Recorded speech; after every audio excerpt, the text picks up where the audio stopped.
Mis hermanos, Eric Clapton escribió una canción que la tituló Lágrimas en el cielo.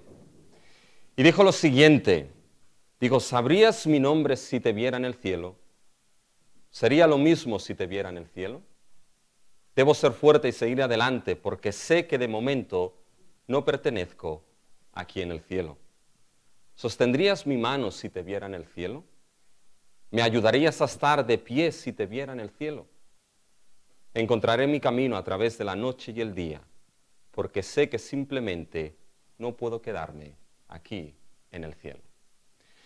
Eric Clapton escribió esta canción a raíz de la pérdida de su hijo de 4 años al caer de un piso 53 de un rascacielos en Manhattan, de Nueva York.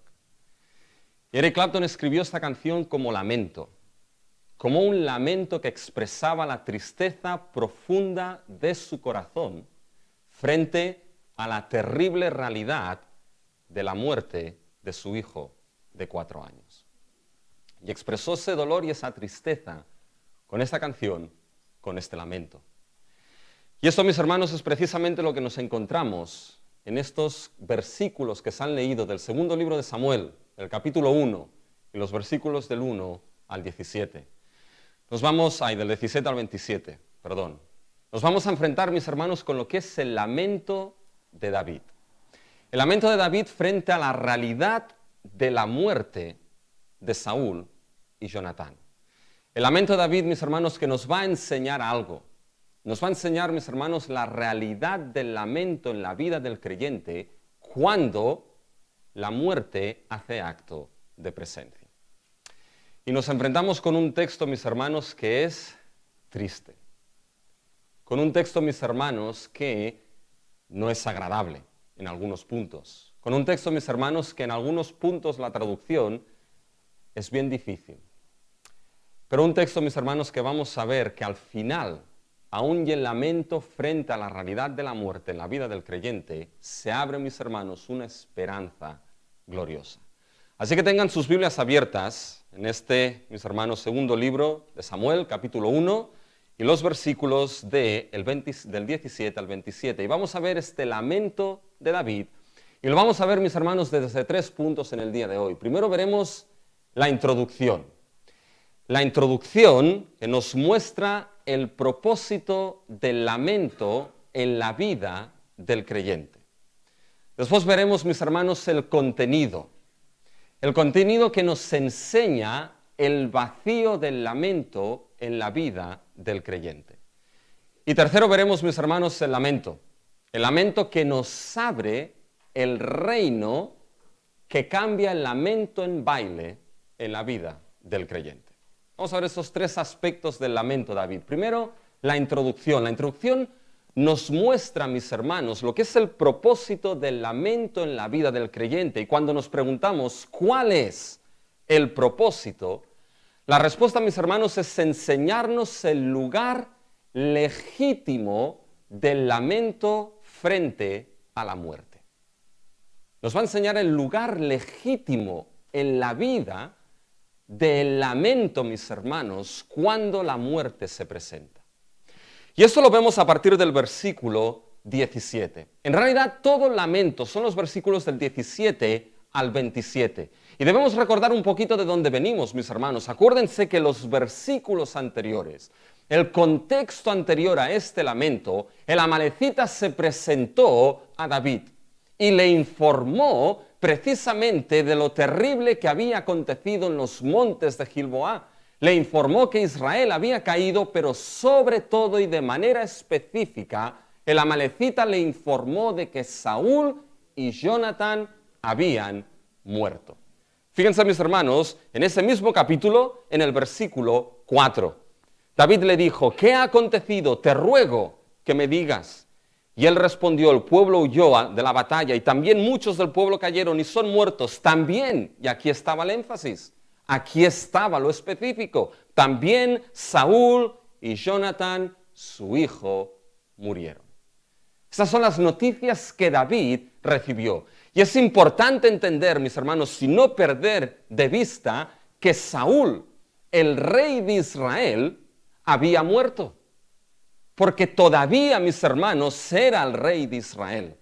Sí, desechado por Dios porque él había desechado su palabra, pero todavía era el rey. David no había sido todavía ungido rey. Saúl seguía siendo el rey. Saúl era el ungido de Jehová y había muerto en el monte de Gilboa. Y su heredero, mis hermanos, su heredero Jonatán había caído también muerto en el monte Gilboa. Fíjense que tener esto en mente, mis hermanos, es muy importante. Después de esto, el amalecita le dice, no con un muy buen acierto, de que él había acabado con Saúl. Y ya sabemos, mis hermanos, cómo acabó la historia del amalecita, no es necesario que la repitamos. Pero fíjense que lo primero que nos encontramos en este capítulo, primero que nos encontramos es la realidad de la muerte que se presenta. La realidad y la evidencia de la muerte de Saúl y de Jonatán. Y ahora, con esa evidencia y ese primer plano de la muerte, David se lamenta. Fíjense en el versículo 17 en nuestro texto de hoy. Y endechó David a Saúl y a Jonatán, su hijo, con esta endecha.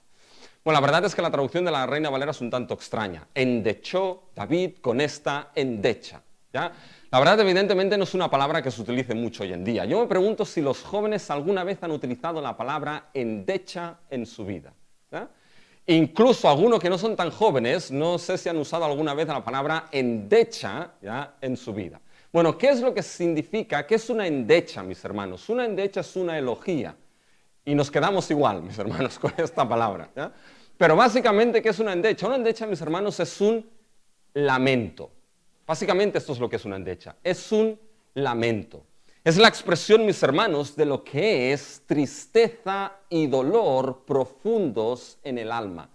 Pero lamento, mis hermanos, no es una expresión espontánea de tristeza y de dolor. No es un llanto que sale, mis hermanos, al momento. No es un dolor espontáneo que sale al momento por una situación. No es lo que nos encontramos, por ejemplo, en el capítulo 30, versículo 4 del primer libro de Samuel. Cuando David regresó a Siclac y se dio cuenta de que sus mujeres, las mujeres de los hombres, sus hijos habían sido llevados por lo que era Amalec. ¿Y cómo reaccionó David y sus hombres a esa situación tan terrible? Fíjense el capítulo 30 del primer libro de Samuel, versículo 4.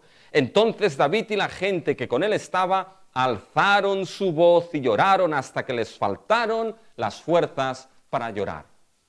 Esto es una demostración de tristeza y dolor profundos, pero no es un lamento.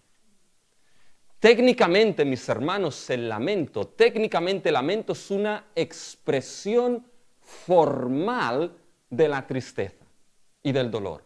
El lamento técnicamente es una expresión de la tristeza y el dolor en forma poética, en forma de poema, en forma de canción, de tal manera que es una expresión del dolor meditado, escrito en forma poética o de canción que puede ser recordado, enseñado, meditado, repasado, recordado.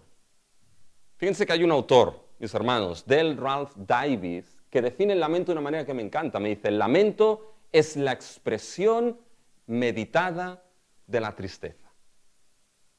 Y eso es precisamente lo que es la canción de Eric Clapton, mis hermanos.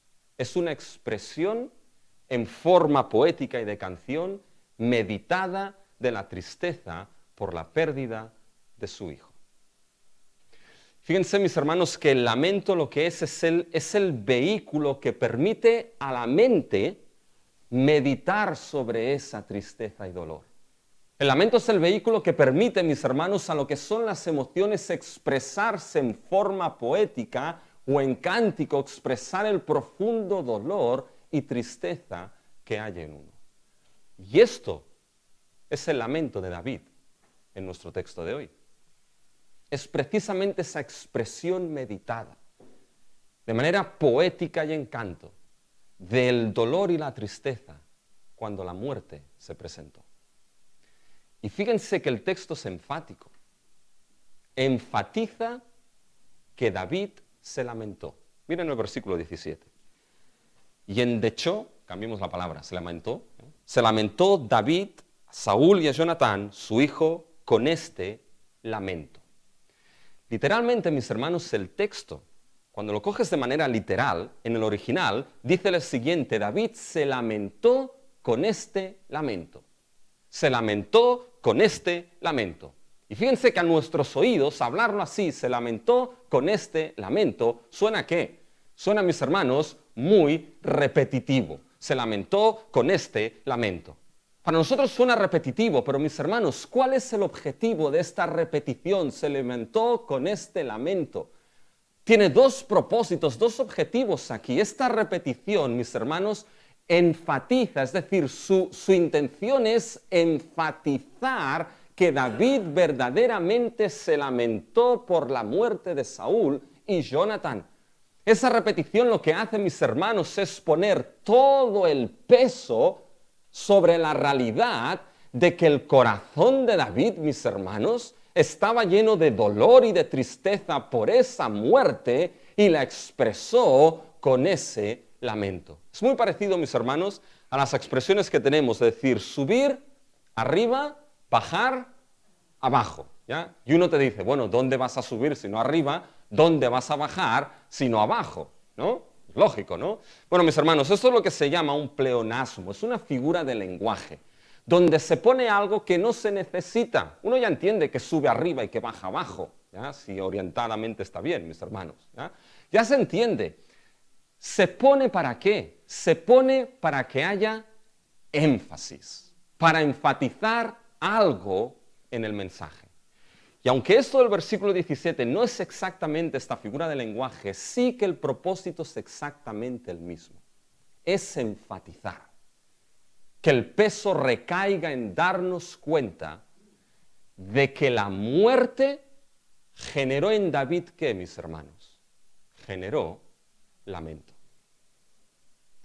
De que la realidad de la pérdida y la muerte de Saúl y especialmente de Jonatán generó en David una profunda tristeza que se expresó en lamento.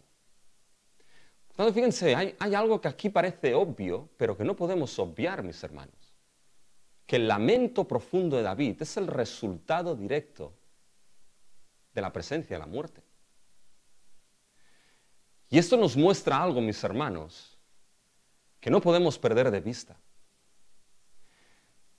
De que el lamento por la realidad de la muerte tiene un lugar legítimo en la vida del creyente. De que el lamento que expresa el profundo dolor y tristeza cuando la muerte se presenta tiene un lugar de ser y un lugar legítimo en la vida de aquellos que son hijos de Dios. Por muy fuertes que puedan estar en su fe. Porque, mis hermanos, ¿quién acusaría a David de falta de fe? Sí, no fue perfecto. Tuvo sus errores. Y les digo que ahora en 2 Samuel veremos más errores de David. Uno así de grande. Más errores de David. Pero, mis hermanos, David fue aquel que en el capítulo 17 del primer libro, delante de un gigante, de un gigantón, dijo: Jehová te entregará hoy en mi mano y yo te venceré. Y ese David que se enfrentó delante de Goliat con esa fe es el mismo David que ahora se lamenta delante de la muerte.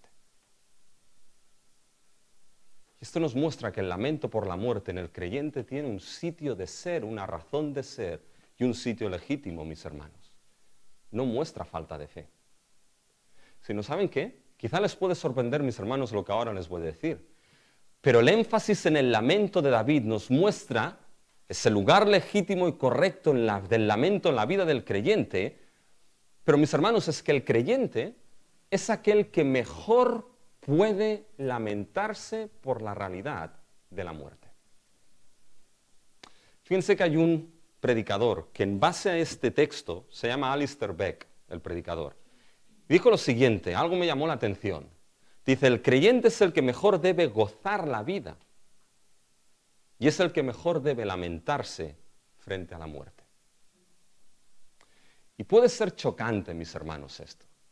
Pero fíjense, el otro día estaba tomando desayuno, puse las noticias, mala idea, puse las noticias, mis hermanos, y me saltó la cantidad de muertes de niños prematuros que hay en el país. Y salió un especialista hablando que dijo ciertas cosas que me llamaron la atención. Y dijo que la gente rehúye la realidad de la muerte. Pero cuando estiras el hilo, al final te das cuenta de que todas las personas tienen al menos algún muerto del cual hablar. Y decía, les hacemos un flaco favor a los niños cuando decimos, no vayas a los entierros. Porque les evitamos algo que tarde o temprano llegará a su vida. Y dijo, debemos normalizar lo que es la muerte. Bueno, no hablo tanto de normalizar aquí. Pero fíjense que el cristiano es el que mejor puede lamentarse frente a la muerte y establecer lo que realmente es. ¿Saben por qué? Porque somos los que verdaderamente entendemos lo que la muerte es y significa.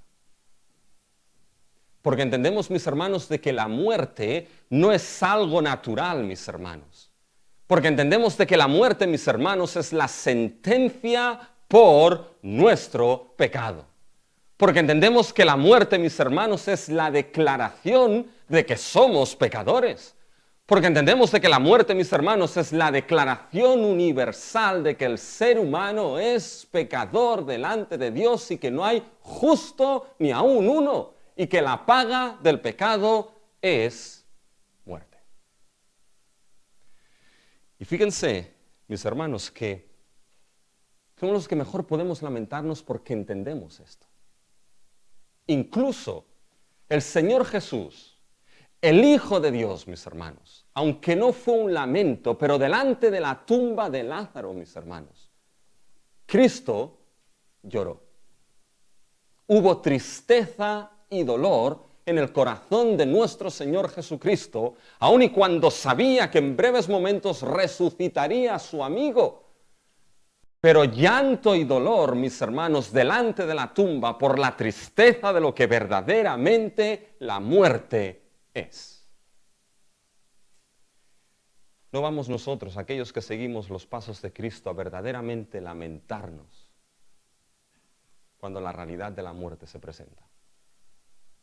Sé que cada uno, mis hermanos, lidia quizá con ese aspecto de manera distinta. Pero David nos enseña algo aquí. Que hay un tiempo para todo. Hay tiempo para reír y hay tiempo para llorar. Y el lamento frente a la muerte tiene el lugar legítimo en la vida de aquellos que somos hijos de Dios.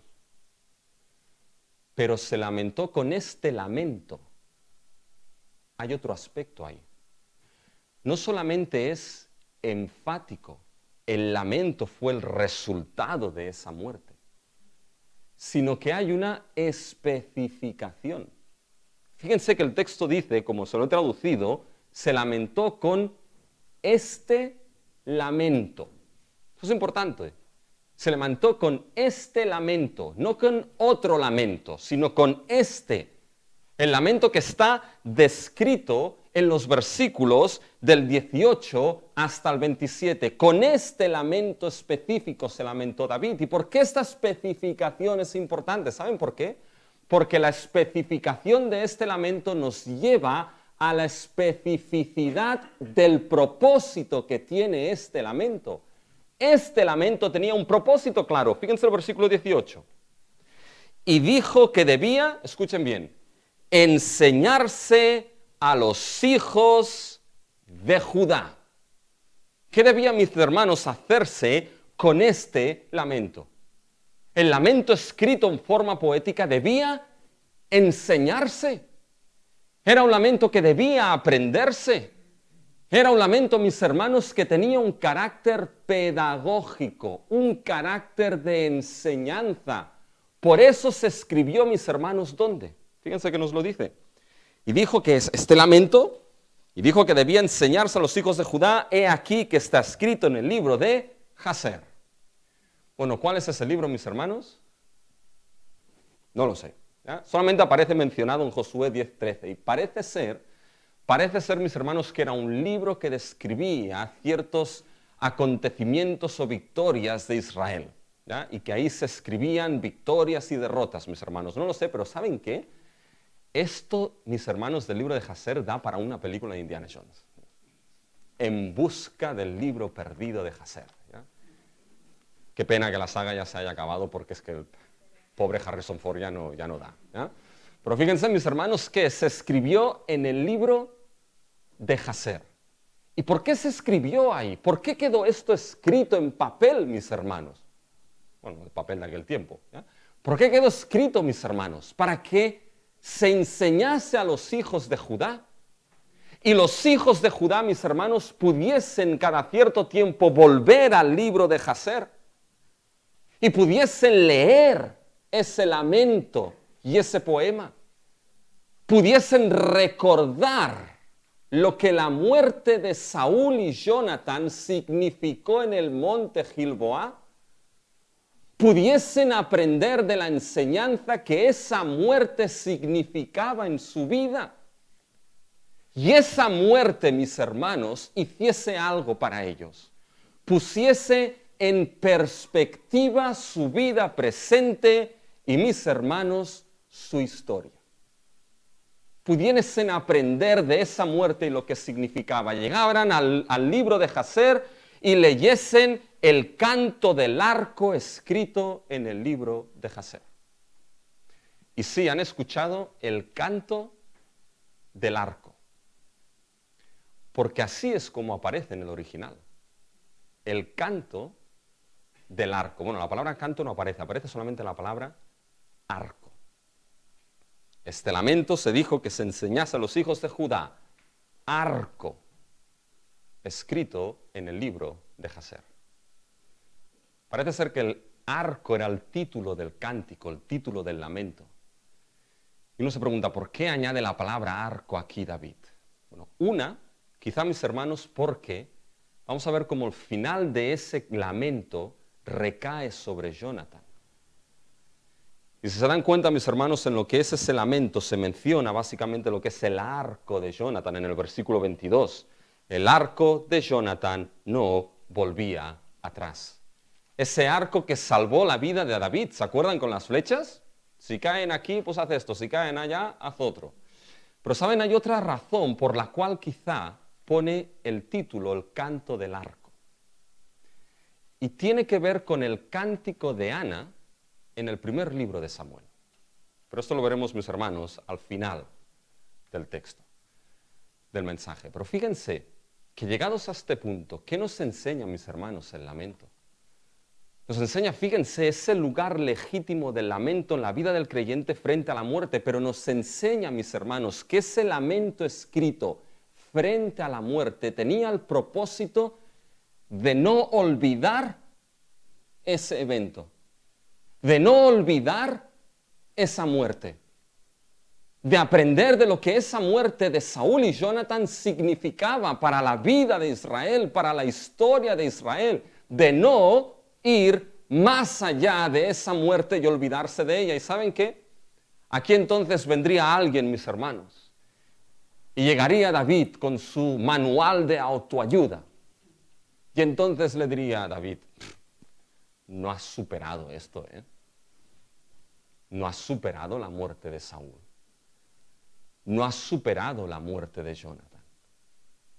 ¿Y saben lo que diría David? Claro que no la he superado.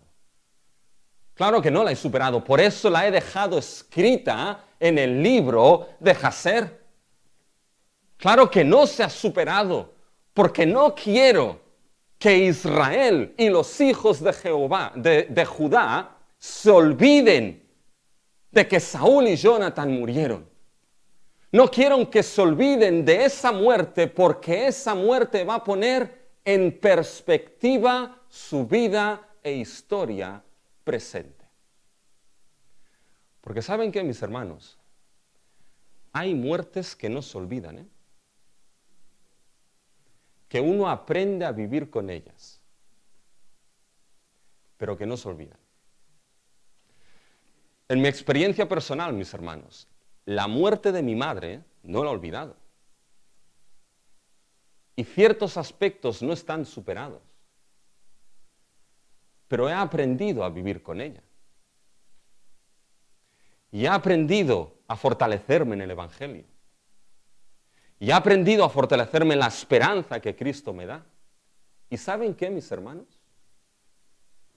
El seguir recordando en el lamento que el Señor en su soberanía se llevó a mi madre sobre los 50 y tantos años. ¿Saben lo que está haciendo ahora en mí? Que tengo 47, que tengo un hijo y me aproximo a los 50. Está poniendo en perspectiva, mis hermanos, mi vida y mi historia presente. Y a veces, mis hermanos, se puede caer en cargar con culpa a aquellos que siguen recordando y no olvidando la pérdida de seres queridos, la muerte de seres queridos, diciéndole no lo has superado. Y hay muertes que a veces no se superan, se aprende a vivir con ellas. Y a veces ese recuerdo, mis hermanos, en la casa del lamento se aprende. ¿Y saben qué? Lo veremos al final. Pero hay una muerte, mis hermanos, que no debe nunca olvidarse. Hay una muerte que no debe superarse, mis hermanos. Hay una muerte que no puede olvidarse y que sucedió no en el monte Gilboa, sino en el monte Calvario. Y esa es la muerte de nuestro Señor Jesucristo, la cual pone en perspectiva nuestro presente, nuestro futuro y nuestra eternidad. Por tanto, si en tu vida sigue habiendo lamento frente a la muerte, si en tu vida sigue surgiendo de tanto en tanto este lamento por la realidad de la muerte que irrumpió en tu vida, ¿sabes qué? Estás como David. Y ese lamento tiene su sitio legítimo. No es a veces indicador de falta de fe. La pregunta es, ¿qué enseña entonces ese lamento exactamente? Y aquí vamos al contenido, mis hermanos, que es el segundo punto. El contenido del lamento. El contenido nos enseña el vacío del lamento en la vida del creyente. Y es un vacío que procede, mis hermanos, primero de la sensación del final de la esperanza frente a la muerte. Y ahora deben, mis hermanos, estar bien centrados en el lamento de David. Porque debe entenderse lo que primeramente significó para David. Porque si entran a ese lamento diciendo, es que el creyente no puede lamentarse porque tiene la esperanza de Cristo, tienen toda la razón de que se tiene la esperanza de Cristo, pero perderán de vista, mis hermanos, lo que David expresa y sintió. Porque es lo que a veces puede haber en la vida de los hijos de Dios cuando el caos de la muerte se presenta. Y lo que David nos expresa, mis hermanos, es que hubo primeramente en su vida una sensación del final de toda esperanza cuando esta muerte se presentó. Y fíjense, lo vemos a partir del versículo 19. Fíjense que ahora hay un estribillo, mis hermanos, en esta canción, en ese lamento. Es el estribillo de cómo han caído los valientes o cómo han caído los fuertes. Lo encontramos en el versículo 19, en el versículo 25 y en el versículo 27. Cómo han caído los valientes, cómo han caído los fuertes. Se refiere a lo que pasó en el capítulo 31 del primer libro de Samuel. Pero fíjense ahora en el versículo 19, mis hermanos. Aquí empieza el contenido. Vamos a empezar a notar aquí la sensación de ese fin de la esperanza frente a esa muerte. Fíjense el versículo 19, lo que dice. Ha perecido la gloria de Israel sobre tus alturas, cómo han caído los valientes. Y aquí es uno de esos versículos donde la traducción es complicada. Porque esa frase, ha perecido la gloria de Israel, esa palabra gloria en realidad, no es la palabra gloria. Por tanto, puede traducirse también no como que ha caído la gloria de Israel, sino como que ha perecido la gacela de Israel. Porque es la palabra para gacela también. ¿Saben lo que es una gacela, no? Si no, vean el National Geographic, que siempre salen gacelas, mis hermanos, y leones. ¿Ya? Fíjense que literalmente ese versículo 19 dice lo siguiente. Escuchen bien lo que dice literalmente. ¿Cómo han caído los valientes en medio de la batalla? ¿Ya? Dice, la gacela de Israel sobre los lugares altos sacrificada. La gacela de Israel sobre los lugares altos sacrificada. Y quizá, mis hermanos, aquí la traducción tendría que ir por gacela, porque esa misma expresión se utiliza en el versículo 25 para aplicarse a Jonathan. Uno no sacrifica gloria, uno sacrifica animales. Y fíjense que en el versículo 25 el lenguaje es similar aplicado a Jonathan. ¿Ya? Se lo voy a leer como aparece en el original, en el 25. ¿Cómo han caído los valientes en medio de la batalla? Jonathan en lugares altos sacrificado. Por tanto, es posible de que David esté diciendo no solamente lo que ha caído son el pueblo de Israel, no solamente Saúl, sino la gacela de Israel, refiriéndose a Jonathan. Sea como sea, mis hermanos, sea gloria o sea gacela. ¿Saben lo que está mostrando aquí David? Cómo han caído los valientes, cómo ha caído Saúl, cómo ha caído Jonathan.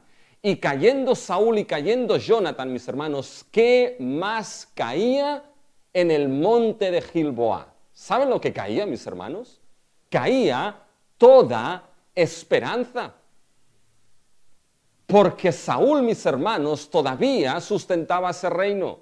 Porque Jonathan, en teoría, era el heredero. Y con la caída de Saúl y la caída de Jonathan, mis hermanos, la esperanza del reino, la esperanza de sus promesas, la esperanza de ese futuro glorioso caía y moría en el monte Gilboa. Y el vacío empezaba a abrirse. Y ese vacío, David todavía lo hace más grande. Y fíjense en los versículos del 20 en adelante. Nos menciona 3 lugares geográficos. Nos menciona Gat, nos menciona Ascalón y nos menciona los montes de Gilboa. Y esos lugares geográficos, mis hermanos, son de gran importancia. Porque fíjense el versículo 20. No lo anunciéis en Gat, ni deis las nuevas en plazas de Ascalón. Bueno, ¿quiénes eran las ciudades de Gat y Ascalón, mis hermanos? Eran ciudades importantes de territorio filisteo.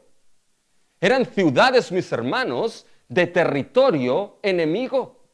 Y va David y dice, no lo anunciéis, esa muerte, ese fin de esperanza, no lo anunciéis en Gat y Ascalón, no lo anunciéis en territorio enemigo, no lo anunciéis a los enemigos del pueblo de Dios, a los enemigos mismos de Dios. ¿Por qué no debían anunciarlo?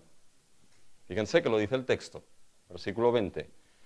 Para que no se alegren las hijas de los filisteos, para que no salten de gozo las hijas de los incircuncisos. Dice, no anunciéis esta muerte para que entonces las hijas de los filisteos no se gocen ni se alegren de que ellos han vencido e Israel ha perdido. ¿Saben qué es lo curioso? Fíjense lo que dice de Ascalón. Ni deis las nuevas en las calles de Ascalón. ¿Saben lo que está diciendo? Ni deis las buenas nuevas en las calles de Ascalón. Y cuando uno coge ese texto en la traducción griega, está diciendo, no deis el evangelio en las calles de Ascalón. Y uno dice, ¿qué tiene que ver el evangelio aquí? Y se lo expliqué tiempo atrás. No se preocupe, no se lo voy a preguntar, Lo vamos a repasar. Pero fíjense, mis hermanos, que el tema de la palabra evangelio no solamente aparece en la Biblia. Es una palabra que en plural aparece en otra literatura fuera de la Biblia. Y la palabra evangelio, en plural, evangelios, se utilizaba, ¿saben para qué? Para hablar de las buenas noticias que se traían por la victoria de una batalla militar. Y esto es lo que está sucediendo aquí. No anunciéis esas noticias de victoria en los lugares enemigos, porque entonces esos lugares, las hijas de los filisteos, era costumbre en aquel tiempo que fuesen las hijas y las mujeres las que cuando se venía de una batalla y se traían las buenas nuevas de victoria, fueran las hijas y las mujeres las que saliesen en desfile a proclamar, mis hermanos, lo que era la victoria, porque los hombres generalmente estaban ¿dónde? Estaban en la guerra. Acuérdense que eso sucedió cuando David y Saúl vinieron, mis hermanos, a vencer a los filisteos y salieron las mujeres y ¿qué cantaron, mis hermanos? Fue el hit de aquel tiempo, en el top 10 estaba arriba de todo. ¿Ya? Hasta el rey de Aquis conocía la canción, mis hermanos. Saúl mató a sus 1000. Qué bueno, Saúl. Y ahora va lo otro. Y David a sus 10.000. Ahí está Saúl, madre mía, ¿ya? Madre mía. Pero se hacía esto. Y ahora aquí dice, no anunciéis, porque entonces saldrán las hijas de los filisteos y anunciarán la victoria. We are the champions. Vencimos. Pero qué buena nueva anunciarían las hijas de los filisteos. ¿Saben qué buena nueva anunciarían? Vayan al capítulo 31 del primer libro de Samuel. Esto lo vimos. Y el versículo 9. Fíjense, 31:9 del primer libro de Samuel. Y le cortaron la cabeza, se refiere a Saúl. Y le despojaron de las armas y enviaron mensajeros por toda la tierra de los filisteos para llevar las buenas nuevas. La misma palabra, mis hermanos. Llevar las buenas nuevas, ¿dónde? Al templo de los ídolos y al pueblo. Y pusieron sus armas en el templo de Astarot y colgaron su cuerpo en el muro de Bet-san. Mis hermanos, ¿saben qué anunciarían esas mujeres cantando hemos ganado, mis hermanos? Anunciarían no solamente que los filisteos han ganado a Saúl, anunciarían no solamente que el reino filisteo ha ganado al reino de Saúl. ¿Saben qué anunciarían, mis hermanos? Lo que está en el fondo de todo. Anunciarían las buenas nuevas de que el reino de Dios, el reino del Dios de Israel ha sido vencido por el reino de Astarot y de Baal y el reino de los ídolos. Dios ha sido vencido, Astarot ha ganado. Y esto, mis hermanos, crea un agujero vacío de desesperanza así de grande. Porque si el reino de Dios ha sido vencido, no hay esperanza alguna. Ninguna. No vayáis y lo anunciáis para que esto no se proclame. Pero fíjense, mis hermanos, con David en cierta manera sigue adelante. Es curioso, lo veremos, pero es curioso que, ¿saben qué? Los enemigos también de Cristo obraron de esta manera, mis hermanos. Cuando Cristo fue crucificado, algunos pensaron que era buena noticia para ellos. Hemos acabado con el que se hacía llamar el Mesías, el Hijo de Dios. Y nuestro tiempo, mis hermanos, sigue igual. Qué buena noticia. Es deshacerse de Dios y de Cristo. Y que lo que impere es el reino de cualquier verdad por encima del reino de aquel que es verdad absoluta. ¿Se dan cuenta la desesperanza que hay aquí? Y David sigue. Y fíjense el versículo 21. Ahora van los montes Gilboa. Y fíjense qué dice, mis hermanos. Montes de Gilboa. Ni rocío ni lluvia caiga sobre vosotros, ni seáis tierra de ofrendas, porque allí fue desechado el escudo de los valientes, el escudo de Saúl, como si no hubiera sido ungido con aceite. Fíjense lo que David está haciendo. Montes de Gilboa. Ni rocío, ni lluvia, ni seáis lugares de ofrenda, de cosecha, nada de esto. Que lo que es el ritmo y el ciclo normal de la creación pare. Está en cierta manera maldiciendo a esos montes. Está hablando, mis hermanos, de que queden secos, de que no sean fértiles. ¿Por qué? Porque ahí el escudo de los valientes ha caído y el escudo de Saúl, fíjense, como si no hubiera sido ungido con aceite. Los escudos en aquel tiempo tenían una capa de piel y se ungían con aceite para prepararse para la batalla. Porque el aceite hacía más difícil que pudiesen ser cogidos por los enemigos y el aceite hacía que los ataques resbalasen, mis hermanos. Pues ahora aquí, en el monte de Gilboa, mis hermanos, el escudo de Saúl no está ungido y preparado para la batalla. Está en el suelo, lleno de polvo y derrotado. Y David está diciendo, ni rocío, ni lluvia, ni ofrenda. Está diciendo a esos montes, y esto, mis hermanos, es lo que muestra el vacío y la sensación del final de la esperanza.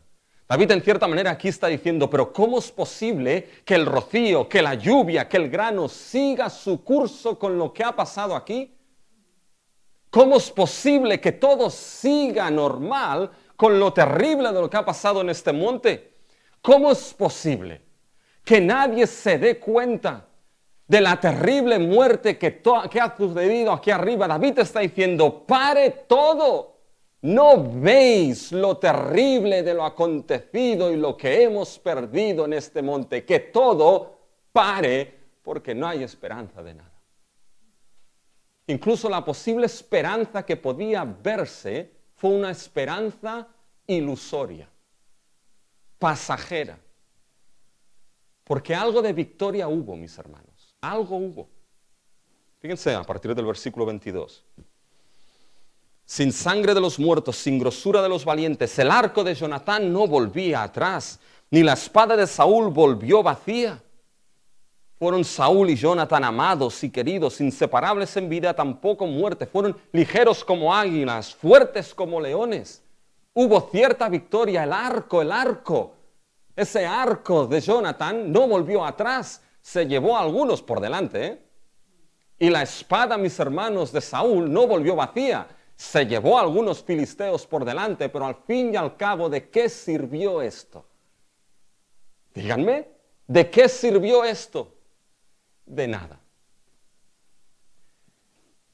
Pónganse en la mente, David, lo que hubiese podido ser, nunca llegó a ser. Dios se lo dijo a Saúl, yo hubiese establecido tu reino si no hubieses desechado mi palabra, si no me hubieses desechado. Lo que hubiese podido ser, nunca llegó a ser. Por tanto, ahora hijas de Israel, ahora no son las hijas de los filisteos, hijas de Israel. Versículo 24, llorad por Saúl, quien os vestía de escarlata con deleites, quien adornaba vuestras ropas con ornamento de oro. ¿Cómo han caído los valientes? Pongan ahora todo esto de manera conjunta, mis hermanos. Pongan de manera conjunta lo que David está expresando aquí. Los valientes han caído, Saúl y Jonatán, la esperanza del reino y las promesas parecen desvanecerse, mis hermanos. El reino de Dios parece que ha sido vencido por el reino de Baal, de Astarot y los ídolos. Parece que todo sigue normal, que el mundo sigue normal sin darse cuenta de la terrible pérdida que ha habido en este mundo. Que hubiese podido haber una gran victoria, pero lo que podía haber sido, tristemente, nunca fue. ¿Se dan cuenta de esa sensación de vacío ahí? De ese agujero de vacío, porque la esperanza se ha perdido. Y hablo, mis hermanos, de sensación. No pierdan esa palabra. Sensación del final de la esperanza frente a la muerte. Porque David, mis hermanos, fíjense, que muestra aquí que esa muerte precisamente produce esa sensación de ese vacío de que la esperanza parece que se ha perdido. ¿Y saben qué? Cuando la muerte hace acto de presencia en la vida, a veces esperada y a veces inesperada, crea precisamente ese vacío. Es cuando este terrible enemigo entra y cuando encuentras una esposa que ha perdido a su esposo, un esposo que ha perdido a su esposa, unos padres que han perdido a su hijo, unos padres que han perdido a su hijo recién nacido, con todas las esperanzas que tenían, de lo que hubiese podido ser y nunca llegó hacer? Y cuando esto hace acto de presencia, entonces uno delante de Dios se pregunta y dice, Señor, ¿ahora qué? ¿Y ahora qué será de mí? ¿Y ahora qué voy a hacer? Y Señor, parece que todo sigue igual. Rocío, lluvia, parece que el mundo no se da cuenta de la pérdida y del vacío que tengo en mí. Parece que nadie se da cuenta de que parece que la muerte ha puesto en mi vida el fin de toda esperanza. Ahora, ¿qué será de mí? Fíjense que si esa sensación ha asaltado su vida, ¿sabes que esto no te hace menos creyente? Te hace, ¿sabes qué? De carne y hueso. Te hace de entender de que hay cosas que verdaderamente, por el mundo en que vivimos, son duras. ¿Y saben qué? El vacío se incrementa, ¿eh? Y se incrementa, mis hermanos, cuando ese vacío vemos que procede de que un mayor amor genera un mayor dolor. Porque ahora a partir del versículo 25 se centra en la gacela. Se centra en Jonathan. Se centra en que perdió al amigo de su alma.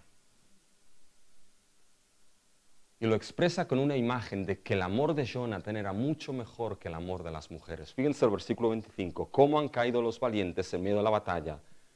Jonathan ha muerto en tus alturas. Ahora se centra en Jonathan. Saúl era importante, sí, pero Jonathan era su amigo del alma. Que me fuiste muy dulce, más maravilloso me fue tu amor que el amor de las mujeres. Cómo han caído los valientes, han perecido las armas de guerra. Muestra lo importante que era Jonathan para su vida con esa imagen, más dulce y mejor que el amor de las mujeres. Y aquí sí, han saltado aquellos para defender lo que es la homosexualidad con esto, mis hermanos. Y no tiene nada que ver. Sí, lo repetiré las veces que haga falta, mis hermanos, ¿ya? Porque es en el mundo en el cual vivimos. Y coger ese texto para sustentar la homosexualidad, mis hermanos, es un error porque entra en conflicto con la enseñanza total de la Biblia que dice que la homosexualidad a los ojos de Dios es pecado. Y porque el amor de David y Jonatán no era un amor sexual, sino un amor de pacto. Y lo vimos, mis hermanos, en el capítulo 18, versículo 3 del primer libro de Samuel, donde hicieron pacto, y hicieron pacto Jonatán y David porque él le amaba como a sí mismo. Hicieron pacto porque le amaba como a sí mismo. Esa era la amistad en la cultura semítica, mis hermanos. El pacto, la esencia, me lo han escuchado más de una vez, la esencia del pacto es amor y fidelidad, mis hermanos. Y la amistad era amistad de pacto. Se basaba en fidelidad el uno hacia otro. David y Jonatán fueron separados en vida, ¿se acuerdan? Y ahora han sido separados definitivamente en muerte. Y David perdió al amigo de pacto de su alma. ¿Y cómo creen que se sintió el alma de David, mis hermanos? Rota, resquebrajada y agujereada. Algo se muere en el alma cuando un amigo se va, mis hermanos. No sé quién cantó eso, pero alguien lo cantó. Pero mis hermanos, un agujero así en la vida de David. Más grande, ¿por qué? Porque cuanto mayor es el amor, mayor es el dolor y el vacío. Y saben que quizá, mis hermanos, no es necesario que aplique nada aquí. Porque todos podemos imaginarnos, o quizá hemos bebido y estamos viviendo, lo que es la pérdida de un ser querido y amado. Y el vacío y dolor, mis hermanos, que esto genera. Parece que todo pone la muerte fin a todas las cosas. Qué lamento, ¿no? Hay algunos que lo han definido, mis hermanos, como una de las mejores muestras de poesía hebrea que hay en el Antiguo Testamento. Un gran lamento, pero triste. Triste. Triste. Y aquí, mis hermanos, acabo el mensaje en el día de hoy. Tendrían que ver sus caras. Es la primera vez que he visto que no quieren que acabe un mensaje, mis hermanos. Pero ¿por qué han puesto esta cara, mis hermanos? Porque, mis hermanos, mandarles así a casa es terrible. Pero piensen en una cosa. ¿Saben lo que la Biblia les acaba de mostrar? De que hay algo que falta aquí. Y de que si dejan el lamento aquí, el lamento se queda en lamento y no cambia en baile. Y de que tiene que haber algo o alguien que sea capaz de decir frente al lamento de la muerte, aquí está tu esperanza. Tiene que haber alguien que sea capaz de decir, puedo cambiar tu lamento en baile. Y hermanos, aquí es cuando entramos en el punto final, que es el lamento que nos abre el reino que cambia el lamento en baile en la vida del creyente. Y ese reino, mis hermanos, ¿cómo cambia ese lamento en baile? Porque el lamento nos apunta al reino de nuestro Señor Jesucristo. Y fíjense que ahora cogen este lamento y tomen distancia en todo lo que es la estructura del capítulo 1 y capítulo 2, mis hermanos. Y venimos de que la muerte ha sido anunciada, terrible, horrible. Saúl, Jonathan, el amigo del alma, ha caído en el monte de Gilboa. Y nos encontramos ahora el lamento, mis hermanos. Pero ¿saben qué hace ese lamento? Hace, mis hermanos, de transición entre la muerte de Saúl y la abertura del reino. ¿Saben de quién? Del reino de David. Porque cuando llegamos al capítulo 2, mis hermanos, nos damos cuenta de que entonces David es establecido como rey. Y llegamos después al capítulo 4 y nos encontramos que David es coronado rey sobre todo Israel. Vayan al capítulo 4, mis hermanos. Fíjense los versículos del 3 al 5. Vinieron pues todos los ancianos de Israel al rey en Hebrón, y el rey David hizo pacto con ellos en Hebrón delante de Jehová, y ungieron a David por rey sobre Israel. Era David de 30 años cuando comenzó a reinar y reinó 40 años. En Hebrón reinó sobre Judá 7 años y 6 meses, y en Jerusalén reinó 33 años sobre todo Israel y Judá. Mis hermanos, sí, Saúl murió, Jonathan murió, David se lamentó, pero ese lamento, mis hermanos, lo que hace ahora es abrirnos el camino hacia ¿qué? Hacia el reino absoluto de David sobre Israel. La esperanza, las promesas del reino de Dios no se acabaron en Gilboa con la muerte de Saúl, siguieron ahora en el reino de aquel que es conforme al corazón de Dios. Pero David murió. Pero David nos dejó algo escrito, que él sabía quién podía cambiar su lamento en baile. Y lo escribió en el Salmo 30. Has cambiado mi lamento en baile. Desataste mi cilicio, me ceñiste de alegría, por tanto a ti cantaré, gloria mía, no callaré, Jehová, Dios mío, te alabaré para siempre. David sabía, solo Dios cambia el lamento en baile, solo Dios cambia el lamento de la muerte en baile y regocijo. Por lo tanto, mis hermanos, ese lamento no nos abre el reino de Saúl, no nos abre el reino de David, no nos apunta ese reino de David de manera última, nos apunta, ¿saben a quién? Al reino de nuestro Señor Jesucristo, al Rey que Dios ha exaltado con poder y al ungido que Dios ha exaltado. ¿Y dónde lo vemos esto, mis hermanos? ¿Se acuerdan del cántico del arco? Que es ese dicho que tiene relación con lo que es el cántico de Ana. Vayan al cántico de Ana, capítulo 2 del primer libro de Samuel. Y fíjense el lenguaje que utiliza Ana, mis hermanos, en el capítulo 2, versículo 4. Escuchen ese lenguaje. Los arcos de los fuertes o los arcos de los valientes fueron quebrados. ¿A qué les suena esto, mis hermanos? Los arcos de los valientes fueron quebrados. el mismo lenguaje de David. Los arcos, cómo han caído los valientes. ¿Y saben cómo acaba el cántico de Ana? Fíjense el versículo 10.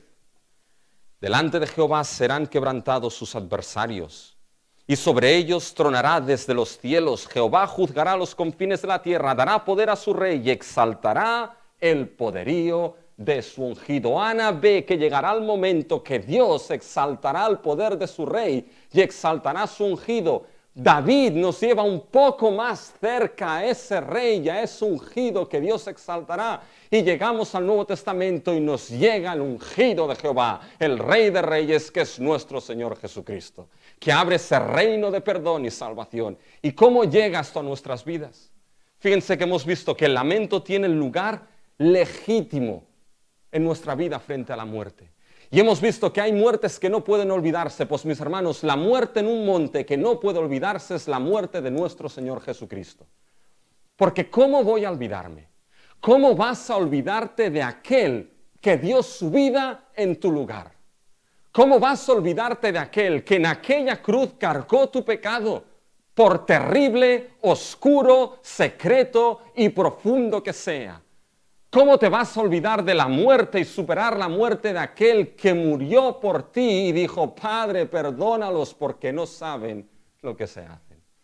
¿Cómo vamos a olvidarnos de esa muerte, mis hermanos? Debemos recordarla una y otra vez. ¿Y saben qué? Quizá no tenemos un lamento escrito así, pero tenemos, mis hermanos, lamentos a lo largo de la historia de la iglesia que nos hablan de lo que esta muerte significa y de lo que esta muerte enseña, mis hermanos. Himnos como por ejemplo, sus manos, su costado, sus pies de sangre manantiales son, y de las espinas de su sien mi alegre culpa las clavó. No podemos olvidarnos de esa muerte en la cual tenemos perdón de nuestros pecados. Y sí, para el mundo, quizá esa muerte supone una victoria. Acabamos con el Cristo. Sus discípulos estaban avergonzados. No digamos nada, no se nos descubra. La esperanza totalmente perdida. El reino se ha acabado. El Mesías en aquella cruz. El que nos llamó amigos, algo que los discípulos nunca recibían de sus maestros. Nos llamó amigos, muerto en la cruz. El amigo de nuestra alma, muerto en la cruz. Pero ¿saben? Déjenme que les pregunte algo. ¿Dónde está el lamento escrito de la muerte de Cristo? No hay un lamento como el de David. ¿Saben por qué? Porque no hubo tiempo. Porque al tercer día resucitó. Y ese arco que volvió atrás y no volvió vacío, esa espada que no volvió vacía y consiguió una victoria parcial, Cristo venció totalmente. Y Cristo venció a los enemigos totalmente. Y es Él quien nos da el reino de perdón y de esperanza, mis hermanos. No podemos cantar una endecha al Cristo crucificado porque Cristo vive, mis hermanos. Y cuando la muerte llega a tu vida y el lamento legítimo se expresa, piensa en algo, lamentate, llora si es necesario, pero lamentate y llora con la esperanza de que tu Cristo, tu Señor, vive. Y de que llegará el día que ese reino glorioso que Él inauguró llegará plenamente. Y en ese reino, ¿sabéis lo que no habrá? No habrá muerte, no habrá dolor, no habrá sufrimiento. Y nuestro Dios enjuagará nuestras lágrimas. Mis hermanos, podemos lamentarnos, pero lamentémonos con la gran esperanza de que nuestro Dios Jesucristo murió, pero Él